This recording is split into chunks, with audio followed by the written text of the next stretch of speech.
وزیر خزانہ ارون جیٹلی نے آج بجٹ پیش کرتے ہوئے غریب کسان اور خواتین کو فوائد پہنچانے کا دعویٰ کیا۔ وزیر خزانہ نے بجٹ میں صحت، تعلیم اور زراعت سے منسلک اہم اعلانات کیے ہیں، لیکن گجرات کی مسلم برادری کے لوگوں نے اپنے رد عمل کا اظہار کرتے ہوئے سخت ناراضگی کا اظہار کیا۔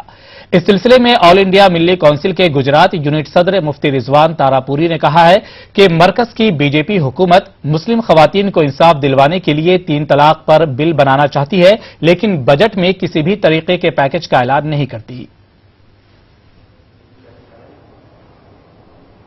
حکومت جو ہے خاص طور پر مسلم مہیلاؤں کی کافی ہمدرد ہیں اور مسلم مہیلاؤں کے بارے میں خوب سوچتی ہیں، تو ہمیں یہ امید تھی کہ اس بجٹ کے اندر مسلم مہیلاؤں کے لیے خاص پیکج کا جو ہے اعلان کرتی، ایجوکیشن کے اندر یا دوسرے چیزوں کے اندر، لیکن حکومت کا صرف اس کے اندر دکھاوا نظر آیا۔ مائنورٹی کے لیے ایجوکیشن کے جو کھولنے چاہیے تھے اسکولز وغیرہ، وہ بھی کہیں نہیں ہے، نہ ہی کوئی ویلفیئر کی